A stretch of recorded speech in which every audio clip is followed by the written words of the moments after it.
Hello good morning friends, you are watching commerce winner with Gaurav. अगर आप अच्छा कुछ देख रहे हैं तो वो कॉमर्स विनर देख रहे हैं। बेटा इस वीडियो में मैं आपके लिए लेकर आया हूं कुछ एडिशनल क्वेश्चन, यानी कि जो हमें आगे के क्वेश्चंस करने हैं।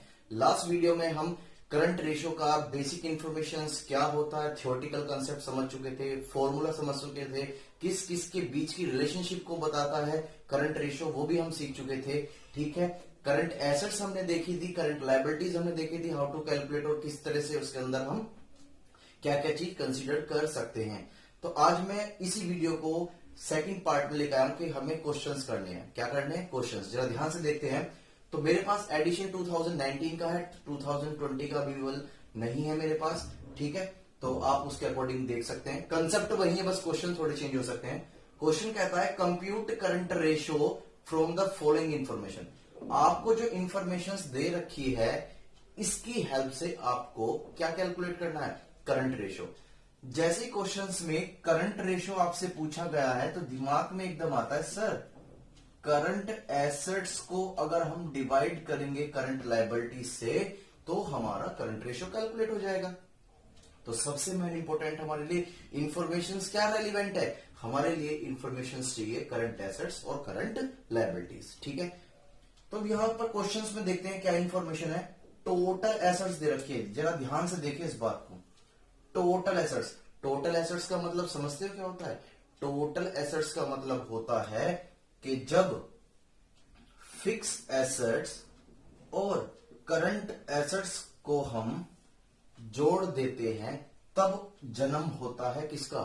टोटल एसेट्स का। यानी कि आपको टोटल एसेट्स दे रखी है। ठीक है, और यही मैं अगर आपसे एक बात कहूं, अगर इस टोटल एसेट्स में से हम फिक्स एसेट्स को हटा दें तो हमारे पास क्या निकल के आ जाएगा? करंट एसेट्स, जो इस क्वेश्चन की रिक्वायरमेंट है। क्यों रिक्वायरमेंट है? क्योंकि हमें करंट रेशियो के लिए करंट एसेट्स की ही जरूरत पड़ती है।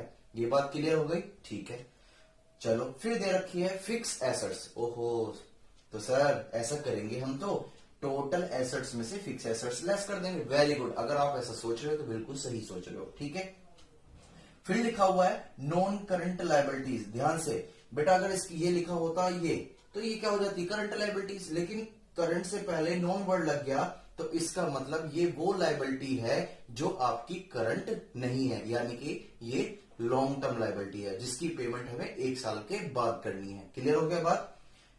ठीक इसी प्रकार यहां पर करंट इन्वेस्टमेंट होता तो हम क्या मान लेते? ओहो सर ये तो करंट एसेट्स है, लेकिन बेटा करंट से पहले यहां क्या लिखा है? नॉन करंट इन्वेस्टमेंट, यानी कि ये वो एसेट्स है जो आपकी करंट एसेट्स नहीं है। ये बात समझ में आती है? ठीक है, यानी कि इसको हम दूसरे नाम से भी जान सकते हैं जिसका नाम है फिक्स एसेट्स।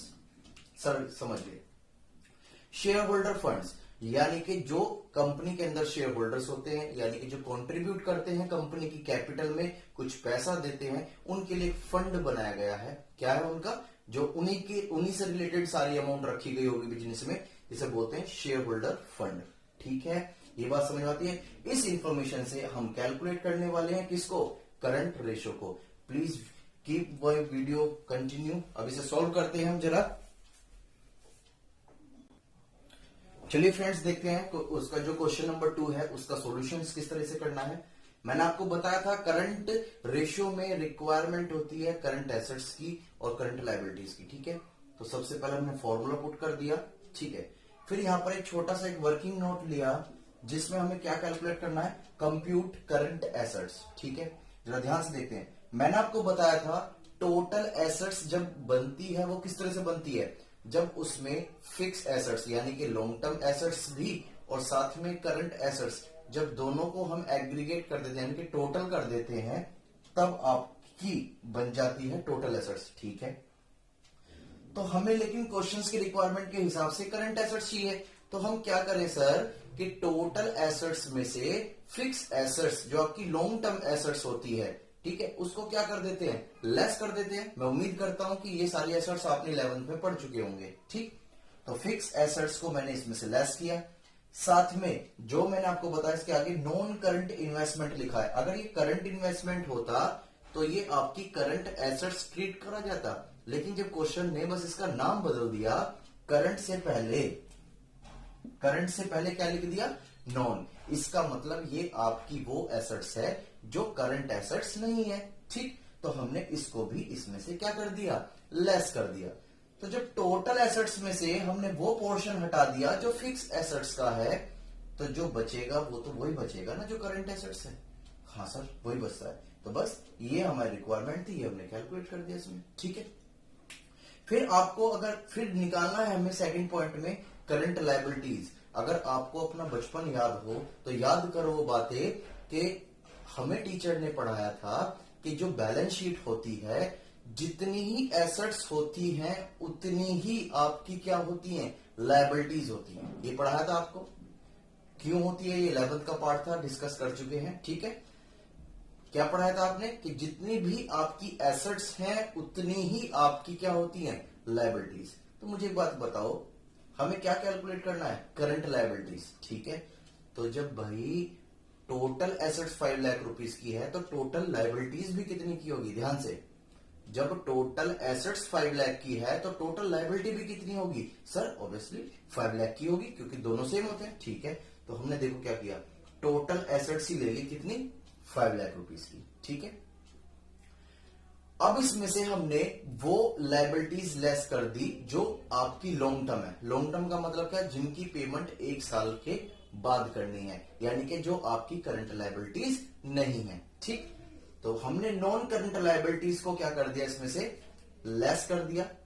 फिर से वही वाली बात, अगर यहां पर करंट लिखा होता तो इसका मतलब ये करंट लायबिलिटी है, तो फिर तो हमारी रिक्वायरमेंट पूरी हो जाती। लेकिन ये क्वेश्चन में नॉन करंट लिखा हुआ है, इसमें से ये आपकी लॉन्ग टर्म लायबिलिटी है, ठीक है। इसको लेस किया। शेयर होल्डर फंड्स भी हमारी क्या होती है, लॉन्ग टर्म लायबिलिटी, वो भी हमने क्या कर दिया, लेस कर दिया। तो जो बैलेंस हमारे पास आया वो होता है आपका 50,000, ठीक है। क्लियर, ये बात समझ में आती है। तो बस जो करंट एसेट्स है वो हमने पुट करी, करंट लायबिलिटीज पुट करी, वी गेट द आंसर 2:1। और ये क्या बताता है, ये बताता है कि आपकी करंट एसेट्स 2 टाइम्स ज्यादा है आपकी करंट लायबिलिटीज से। ये बात समझ में आती है। अगर कोई डाउट हो, नहीं समझे हो, तो प्लीज मुझे कमेंट में जरूर बताना, ठीक है। कॉपी करें से फिर नेक्स्ट क्वेश्चन की तरफ चलते हैं, कुछ नया लेकर। क्वेश्चन नंबर 3 में ऐसा क्या है जो मुझे करवाना पड़ रहा है, ध्यान से देखो। क्वेश्चन नंबर 3 के अंदर करंट रेशो ऑलरेडी कैलकुलेट करके दे रखा है। ओ माय गॉड, जब ऐसी सिचुएशंस होती है तो समझ जाओ हमें क्या करना पड़ेगा, वर्किंग नोट्स थोड़े ज्यादा हो जाते हैं, कोई बात नहीं। वर्किंग कैपिटल दे रखे है, सर ये क्या होता है, ये आपके 11th में पढ़ा हुआ वर्किंग कैपिटल, यानी कि बिजनेस में जो डे टू डे के जो एक्सपेंसेस होते हैं उनको मीट करने के लिए आपके पास कम से कम इतना पैसा होना चाहिए, यानी कि बिजनेस को रन करने के लिए आपके पास कुछ ना कुछ पैसा होना चाहिए, उसे बोलते हैं वर्किंग कैपिटल। ये सर किस तरह से कैलकुलेट होता है, बेटा इस क्वेश्चन में तो आपको दे रखा है, ठीक है। ये हो कैसे सकता है कैलकुलेट, जब आप करंट एसेट्स में से करंट लायबिलिटीज को लेस करोगे तो आपके पास वो फंड अवेलेबल होगा जिसे हम बोलते हैं वर्किंग कैपिटल। क्लियर। क्वेश्चन में क्या पूछा गया है कि आपको करंट एसेट्स भी कैलकुलेट करनी है और करंट लायबिलिटीज भी। ध्यान से, क्वेश्चन जरा उल्टा है, चलो कोई बात नहीं। जब भी क्वेश्चन में इस तरह से आपको इंफॉर्मेशन दी जाती है तो सबसे पहले हमें चेक करना है, ये करंट रेशो दे रखा है तो हमने करंट रेशो लिखा, ठीक है। फिर सोचो ये करंट रेशो कैलकुलेट कैसे हुआ होगा, तो आपने बताया सर करंट एसेट्स को जब हम डिवाइड करते हैं करंट लायबिलिटी से तो करंट रेशो आता है, तो हमने भी तो वही किया।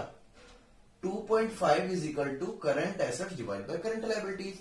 यहां कुछ भी नहीं है इसके नीचे, तो हम क्या मान के चलते हैं, 1। और हमने क्या काम किया, जब इन दोनों की क्रॉस मल्टीप्लाई करी तो हमारे पास एक इक्वेशंस आ गई, 2.5 CL is equal to CA, यानी कि 2 time 5 times current liabilities is equal to CA। ये क्रॉस मल्टीप्लाई करिए, इसकी इससे और इसकी इससे। क्लियर हो गई बातें, ठीक है। तो पहली इंफॉर्मेशन हम क्वेश्चन की यूज कर चुके हैं। अब दूसरी क्वेश्चन की इंफॉर्मेशन यूज करते हैं। वर्किंग कैपिटल दे रखा है 1,50,000। फिर सोचो कि कैलकुलेट कैसे हुआ होगा। ओ सर ने बताया था कि अगर हम करंट एसेट्स में से करंट लायबिलिटीज को लेस कर देंगे तो हमारे पास वर्किंग कैपिटल आ जाएगी। तो हमने वही तो किया, working capital is equal to current assets minus का करंट लायबिलिटीज। लेकिन सर हमारे पास तो कुछ है ही नहीं। बेटा रुक जाओ, मुझे भी पता है, अभी ध्यान से देखते रहो। तो हम क्यों ना एक काम करते हैं, working capital is equal to, यहां सीए की जगह 2.5 सीएल लिख देते हैं। क्यों लिख देते हैं? क्योंकि यहां पर ये इक्वेशन यही बताती है करंट एसेट्स जो है वो कितनी है, 2.5 टाइम्स है किसकी, लायबिलिटीज की। तो हमने करंट एसेट्स की जगह इस इक्वेशन को रखा, सीएल की जगह सीएल को। अब दोनों भाई भाई हो गए तो नहीं रहेंगे, लड़ पड़ेंगे। तो क्या हुआ, 2.5 सीएल में से इसको जब कुछ नहीं लिखा तो 1 मानते हैं, तो लेस करने के बाद हमारे पास आया 1.5 सीएल। क्या आ गया, 1.5 सीएल। ठीक है, ये ऐसे चलता जा रहा है। अब आपको पता होना चाहिए मैथ के रूल्स कि यहां पर ये मल्टीप्लाई है, तो जब इजिकल टू से इधर आएगा तो वो क्या हो जाएगा, डिवाइड हो जाएगा। क्या हो जाएगा, डिवाइड। तो हमने यही तो किया, जो सीएल है वो इधर ही छोड़ दिया और 1.5 जो है वो इधर नीचे ले गए। अब हमने पॉइंट हटाया तो यहां पर क्या हो गया, 1,50,000 में एक जीरो इंक्रीज हो गई। पॉइंट हटाते हैं जीरो बढ़ा देते हैं ना। अब इस 15 से इस 15 को डिवाइड किया गया तो आंसर आया 1 लाख रुपीज करंट लायबिलिटीज। यानी कि क्वेश्चन की जो रिक्वायरमेंट थी वो हमारे पूरी हो गई। ये बात समझ में आती है। बस अब करना क्या है, बस एक क्वेश्चन पूरा हो गया। अब यहां पर करंट एसेट्स को और कैलकुलेट करना है। तो अब क्यों ना हम एक काम करें कि जो करंट लायबिलिटीज की वैल्यू कैलकुलेट होके आई है उसको इस इक्वेशन में पुट कर दें। हाँ सर कर दो। तो हमने यही तो किया है, current assets is equal to 2.5 multiply, अब यहां करंट लायबिलिटीज की जगह क्या कर दी, उसकी वैल्यू पुट कर दी, यानी 1 लाख। तो हमने पाया 2,50,000। This is your current assets. तो क्वेश्चन की जो रिक्वायरमेंट्स थी, we need the calculate of current assets and current liabilities, वो हम कैलकुलेट कर चुके हैं। इसमें कोई डाउट हो तो फिर से वो मुझे कमेंट्स करना प्लीज। लाइक एंड कमेंट जरूर करना, जब भी मुझे मोटिवेशन सा मिलता है मैं नई वीडियो बनाने के लिए रेडी रहता हूं, जिससे कि मुझे। अब इसको चेक करते हैं, ठीक है। मैं ये कह रहा था बेटा कि वीडियो को लाइक और सब्सक्राइब जरूर करें चैनल को, जिससे मुझे मोटिवेशन मिलता रहे कि हाँ बच्चों को समझ में आ रहा है जो मैं पढ़ा रहा हूँ। ठीक है, ध्यान से। अब ये क्वेश्चन नंबर 4 है। सर ये सिंपल सिंपल क्वेश्चन क्यों करा रहे हो, अभी बताऊंगा इसके पीछे भी लॉजिक। वर्किंग कैपिटल दे रखी है, अगर ऐसी इंफॉर्मेशन हो सकती है, हमने डील करना सीख लिया है। ट्रेड पेबल दे रखा है, ट्रेड पेबल का मतलब आप समझते ही हैं। अदर करंट लायबिलिटीज, इस पॉइंट की वजह से मैंने क्वेश्चंस कराया, ध्यान से देखते हैं इसे क्वेश्चंस करने की वजह से। फिर क्वेश्चन कहता है कि आपको करंट रेशियो कैलकुलेट करना है। ध्यान से सुनो, करंट रेशियो के लिए फिर दिमाग में मेंटेलिटी क्या हुई, ओहो सर हमको तो current assets divide by current liability चाहिए। तो मैंने वही तो किया, current asset divide by current liabilities.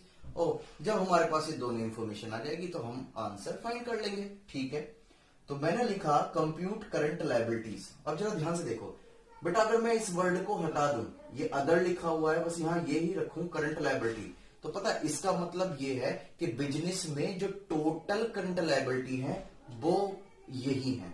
यानी कि अगर इनडायरेक्टली बात करें कि इसके अंदर ये ट्रेड पेबल भी ऑलरेडी इंक्लूड है, लेकिन ये तब होता जब क्वेश्चन में अदर वर्ड्स ना लिखा होता। ठीक है, तो अदर वर्ड लिखने की वजह से यहां क्या चेंजेस हुए हैं कि देखो बिजनेस में ये तो करंट लायबिलिटी है ही है, साथ में इसके कुछ और भी हैं। तो हमने क्या काम किया, अदर करंट लायबिलिटीज को लिखा और फिर ट्रेड पेबल को, जब दोनों को ऐड करा तो हमारे पास टोटल करंट लायबिलिटीज आ गई जो हमारे बिजनेस में है। How much amount, 3 lakh rupees. तो हमने 3 लाख रुपीज को यहां लिख दिया। ये बात क्लियर है, इस वजह से मैंने क्वेश्चंस कराया है। ये आप खुद भी कर सकते थे, हो सकता है ये प्रॉब्लम कर दे, तो इस वजह से मैंने कंसेप्ट क्लियर कराया है। ठीक, सेकंड पॉइंट में कंप्यूट करंट एसेट्स। अब ध्यान से, हम डील कर चुके हैं, हमने सीख गए हैं कि इस इंफॉर्मेशन को कैसे यूज करना है। जब आपको क्वेश्चन में वर्किंग कैपिटल दे रखी है तो वो कैलकुलेट कैसे हुई होगी, करंट एसेट्स माइनस का करंट लायबिलिटीज। तो सर हमने देखा वर्किंग कैपिटल तो है लेकिन करंट एसेट्स नहीं है, और करंट लायबिलिटीज का हम बैलेंस फाइंड कर चुके हैं। तो बेटा वही मैथ के रूल्स, ये माइनस का है, इजिकल टू के इधर आने पर ही क्या हो जाएगा, प्लस का। तो जब हमने दोनों को ऐड किया तो हमारे पास आ गई current assets. How much amount, 12 lakh rupees. तो बस 12 लाख डिवाइड बाय 3, तो 4:1, यानी कि आपकी जो करंट एसेट्स है वो 4 टाइम्स ज्यादा है किससे, आपकी करंट लायबिलिटीज से। ऐसा इस क्वेश्चन की एक्सप्लेनेशन में पूछा गया है, यानी कि आप लिख सकते हो। मैं समझाने के लिए बोला है बस, वैसे तो क्वेश्चन में बस यही रिक्वायरमेंट थी, कंप्यूट करंट रेशियो। क्लियर है? नेक्स्ट क्वेश्चन की तरफ चलते हैं। प्लीज बने रहिए वीडियो के साथ और बेनिफिट उठाइए। बेटा क्वेश्चन है तो बहुत छोटा, बस इसे कंसेप्ट समझाने के लिए मैंने आपको सॉल्व कराया। ध्यान से देखते हैं। क्वेश्चन में आपको करंट एसेट्स भी दे रखी है and current liability is also given in this question. Goods purchase 30,000 rupees on credit, यानी कि हमने गुड्स जो है उधार परचेज किया है। ठीक है। Compute current ratio after purchase. ध्यान दे, अगर ये क्वेश्चन बस यहां तक होता कि कंप्यूट करंट रेशियो, तो ये बहुत सिंपल हो जाता। क्या सिंपल हो जाता? Sir current assets divide by current liabilities. लेकिन क्वेश्चन में एक बात लिख दी, आफ्टर दी परचेज, यानी कि जो हमने उधार परचेज किया है इसको करने के बाद कैलकुलेट करना है। ठीक है, चलो ध्यान से देखते हैं। तो कंप्यूट करंट रेशियो, मुझे एक बात बताओ, एक कॉमन सेंस की बात बताओ। ये मेरी शॉप है, बिजनेस, ठीक है, कोई दिक्कत नहीं। अब हुआ क्या, मैंने गुड्स जो है परचेज किए। क्या किए? परचेज। ठीक है, लेकिन मुझे क्या देना था? कैश देना था, जो कि मैंने नहीं दिया, यानी कि क्रेडिट बेसिस पे परचेज करे। तो मेरी दुकान में क्या क्या हुआ होगा, देखो ध्यान से। जब मैंने गुड्स परचेज किया तो इसका मतलब मेरा स्टॉक इंक्रीज हुआ होगा, और स्टॉक हमारी करंट एसेट्स होती है। तो इसका मतलब करंट एसेट्स हमारी कितनी रुपीज से, हाउ मच, 30,000 से इंक्रीज हो गई। ठीक है। अगर हम इसकी पेमेंट कर देते तो हमारे यहां से करंट एसेट्स कम हो जाती, लेकिन हमने यहां पेमेंट नहीं करी, तो वो हमारे यहां पर क्रेडिटर बन गए। क्या बन गए? क्रेडिटर। तो मुझे एक बात बताओ, जब वो क्रेडिटर बन गए, और क्रेडिटर हमारी क्या होती है? Current liabilities. इसका मतलब है कि जो हमने गुड्स 30,000 का परचेज किया था, उसकी वजह से हमारा स्टॉक भी इंक्रीज हो गया, साथ के साथ हमारी करंट लायबिलिटीज भी इंक्रीज हो गई, क्योंकि हमने पेमेंट नहीं करी। तो बस यही समझाना था, इस वजह से क्वेश्चंस कराया था। तो हमने यही किया है कि जो आपकी करंट एसेट्स दे रखी है उसमें हमने 30,000 ऐड कर दिए, और जो आपकी करंट लायबिलिटीज दे रखी है उसके अंदर भी हमने 30,000 ऐड कर दिए। क्यों ऐड कर दिए? फिर से वही वाली बात है, गुड्स भी इंक्रीज हो गया, यानी कि हमारा स्टॉक जो करंट एसेट्स में आता है, साथ में हमारे क्रेडिटर्स भी इंक्रीज हो गए जो हमारी करंट लायबिलिटीज में आते हैं। ये बात समझ में आती है? तो बस इसको हमने ऐड करके डिवाइड किया, तो we get the answer 2.08 is equal to 1। ये बात समझ में आती है? तो इस क्वेश्चन को इस वजह से कराया। अभी और कुछ क्वेश्चंस करते हैं, प्लीज बने रहिए मेरे साथ वीडियो पर, वीडियो का पूरा बेनिफिट उठाने के लिए। बेटा इस क्वेश्चन में कुछ नया सीखते हैं, चलो ध्यान से देखते हैं। करंट एसेट्स इस क्वेश्चन में 3 लाख रुपीज की दे रखी है, and current liabilities also given 2 lakh rupees, and current ratio is also given in this question 1.5 is 1। ये बात समझ में आती है? आपको इसमें दोनों इंफॉर्मेशन दे रखी है, लेकिन ध्यान से क्वेश्चंस की रिक्वायरमेंट क्या है? A firm is interested in maintain current ratio of 2:1, यानी कि एक फर्म है जिसकी इंफॉर्मेशन हमको दे रखी है, वो चाहती है कि अपना करंट रेशियो 2:1 मेंटेन करे। ठीक है। Bye paying off A part of current liabilities, यानी कि करंट लायबिलिटीज की कुछ पेमेंट करने के बाद। ठीक है, बहुत अच्छी बात है। तो ध्यान से समझ गए ना इस क्वेश्चन को? फर्म चाहती है कि मेरा करंट रेशो 2:1 रहे, लेकिन करंट लायबिलिटीज की कुछ अमाउंट पेड करने के बाद। तो ध्यान से, compute that amount paid current liabilities, यानी कि वो अमाउंट कैलकुलेट करो करंट लायबिलिटी की जो आपने पेड की है। ये क्वेश्चन थोड़ा डिफरेंट है, तो कोई बात नहीं। जब ऐसी हम मुसीबतों में फंस जाते हैं तो यहां हमारे साथ हम बच्चे हैं, तो कौन याद आता है? शक्तिमान। कौन आता है? शक्तिमान। तो ध्यान से देखते हैं। Let the assume of current liability to be paid. Current liabilities हमें नहीं पता कितनी पेड कर रखी है, इस वजह से हमने उसको क्या मान लिया? एक्स मान लिया। क्या मान लिया? एक्स। ठीक है, बहुत अच्छी बात है। अब क्वेश्चंस में ये इंफॉर्मेशन कैसे यूज करेंगे, ध्यान से देखो। Current liabilities is 3 lakh minus का एक्स। सर ये माइनस का इसमें एक्स क्यों किया है? रुको रुको, current liabilities is 2 lakh minus का एक्स। सर ये क्यों लेस करा? अभी रुक जाओ, रुक जाओ, जरा ध्यान से देखो। बेटा एक बात बताओ, मुझे एक बात बताओ, मैंने कोई लायबिलिटी पेमेंट करी है, ठीक है, तो क्या गया होगा, लायबिलिटी या कैश? सर कैश गया होगा, जाहिर सी बात है। तो बेटा जब कैश जाता है तो करंट एसेट्स डिक्रीज होती नहीं होती है? यस सर, क्योंकि वो हमारी करंट एसेट्स होती है। हाँ सर, तो इस वजह से हमने 3 लाख में से एक्स को माइनस कर दिया। क्लियर है? ओहो, तो सर करंट लायबिलिटीज में क्यों? बेटा जब आप लायबिलिटी पेड कर रहे हो तो लायबिलिटी भी तो कम हुई ना। हाँ सर, तो बेटा इस वजह से हमने इसे करंट लायबिलिटीज में भी क्या किया, माइनस किया। ओहो, अब समझ गए। ठीक है, तो बस अब इंफॉर्मेशन क्या होती है, करंट रेशो वो कितना मेंटेन करना चाहती है पेमेंट के बाद, 2:1। तो हमने यही करा, 2:1। ये कैलकुलेट कैसे हुआ होगा, current assets divide by current liabilities. अब करंट एसेट्स की जगह ये वैल्यू पुट कर दी, करंट लायबिलिटीज के लिए दोनों की क्रॉस मल्टीप्लाई करी, तो हमने देखो क्या फाइंड किया, 3 लाख माइनस का एक्स इज इक्वल टू इसमें करी तो 4 लाख और 2x। ये बात तो समझ में आती है, बस कुछ नहीं करना। अब ये 2x इधर माइनस का, इधर आके क्या हो जाएगा, प्लस का, ये माइनस का माइनस रहेगा, ये इधर 4 लाख है तो ये 4 लाख रहेगा, लेकिन ये प्लस का है तो इधर जाके क्या हो जाएगा, माइनस का।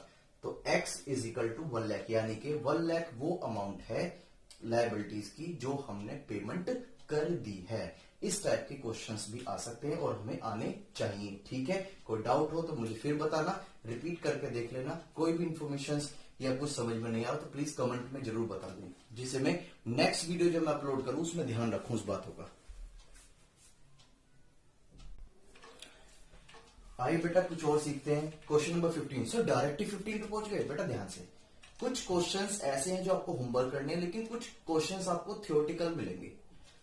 थ्योरेटिकल कंसेप्ट हम सबसे एंड में, जब हमारा सारा न्यूमेरिकल पोर्शन फिनिश हो जाएगा, हम तब उसको करेंगे। उसका रीजन क्या है, न्यूमेरिकल करने में इंटरेस्टेड आ रहा है, बीच में थ्योरेटिकल क्वेश्चन आ गए तो वो इंटरेस्ट खत्म हो जाता है, मतलब एक तरह से जो फ्लो होता है वो टूट जाता है, ब्रेक हो जाता है। तो इस वजह से पहले न्यूमेरिकल पोर्शन पर ध्यान रखते हैं। ठीक है, क्या सर हम दोनों थ्योरेटिकल का इसका कनेक्शन है? नहीं बेटा, ऐसा कुछ भी नहीं है, कोई कनेक्शन नहीं है, जो बस मैं आपको समझा रहा हूं बस वही है। ठीक है, कंप्यूट लिक्विड रेशो, मैंने आपको बताया था क्वेश्चन चाहे आपको क्विक रेशो के नाम से पूछे, लिक्विड रेशो के नाम से पूछे या एसिड टेस्ट रेशो के नाम से पूछे, तो बात सेम ही है, बस नाम बदल गए हैं। ठीक है, हमने तो क्वेश्चन क्या कहता है, current assets is in this question 2 lakh rupees, inventories 50,000 rupees. और यहां बच्चे कंफ्यूज होते हैं कि सर इन्वेंट्रीज क्या होती है। ध्यान से सुने बेटा, या तो स्टॉक लिखा हो, इन्वेंट्री लिखा हो या स्टॉक इन ट्रेड लिखा हो,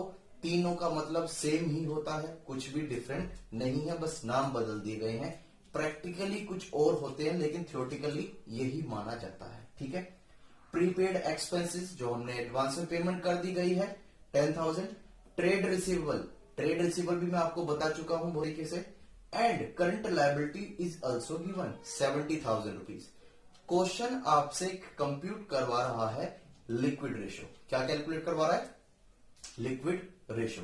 ठीक है, मैंने आपको बताया था फर्स्ट क्लास के अंदर लिक्विड रेशो में बस थोड़ा सा चेंजेस है। क्या, जैसे करंट रेशो में फॉर्मूला होता है current assets divide by current liabilities, यहां पर होता है quick assets divide by current liabilities.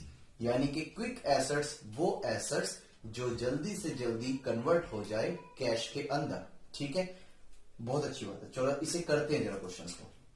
देखो बेटा क्वेश्चन में यहां करंट एसेट्स दे रखी है, यहां पर क्वेश्चन में जो करंट एसेट्स दे दी इसका मतलब ये वो करंट एसेट्स है जो बिजनेस में टोटल करंट एसेट्स है, यानी कि पूरे बिजनेस में जितनी भी करंट एसेट्स है उसकी अमाउंट है 2 लाख रुपीज। यानी इन्वेंट्रीज भी इसके अंदर इंक्लूड है, प्रीपेड भी इसके अंदर इंक्लूड है। हाँ, अगर क्वेश्चन में इस करंट एसेट्स के बराबर में अदर वर्ड लिख दिया जाता तो इसका मतलब क्या कि साहब करंट एसेट्स ये तो है ही है, साथ में कुछ और भी हैं जैसे इन्वेंट्री और प्रीपेड। लेकिन इस क्वेश्चन में इससे पहले अदर वर्ड नहीं लिखा हुआ, तो इसका मतलब क्या कि बिजनेस में जितने भी टोटल करंट एसेट्स हैं वो यही हैं, यानी कि इसमें ये भी इंक्लूड है और ये भी इंक्लूड है। क्लियर हो गया होगा। चलो तो बस अब हम क्या करते हैं, करंट एसेट्स को उठाकर यहां लिखा और उसमें से इन्वेंट्री और प्रीपेड हमने क्या कर दिया, लेस। ये क्यों लेस कर दिया मैं फर्स्ट वीडियो में बता चुका हूं। ठीक है। क्विक एसेट्स कैलकुलेट करने के लिए करंट एसेट्स में से, टोटल करंट एसेट्स में से, ध्यान से समझे मेरे शब्दों को, टोटल करंट एसेट्स में से इन्वेंट्रीज और प्रीपेड एक्सपेंसेस को क्या कर दो, हटा दो, तो हमारे पास आ जाती है क्विक एसेट्स। ठीक है, ये केवल तभी करना है जब आपको टोटल करंट एसेट्स दे रखी हो। अगर क्वेश्चन में बस अदर करंट एसेट्स या क्विक एसेट्स दे रखी है तो इस तरीके से हमें नहीं करना। ठीक है, चलो कोई बात नहीं। तो 140,000 हमने फाइंड किया, तो यहां 140,000 और करंट लायबिलिटी क्वेश्चन में दे ही रखी है 70,000, तो हमने आंसर कैलकुलेट कर लिया। जो हमारी क्विक रेशियो है या लिक्विड रेशियो है या एसिड टेस्ट रेशियो है वो 2:1 है। ये बात समझ में आती है। और आगे करते हैं, प्लीज बने रहिए वीडियो के साथ, एंड तक बेनिफिट लेना है आपको।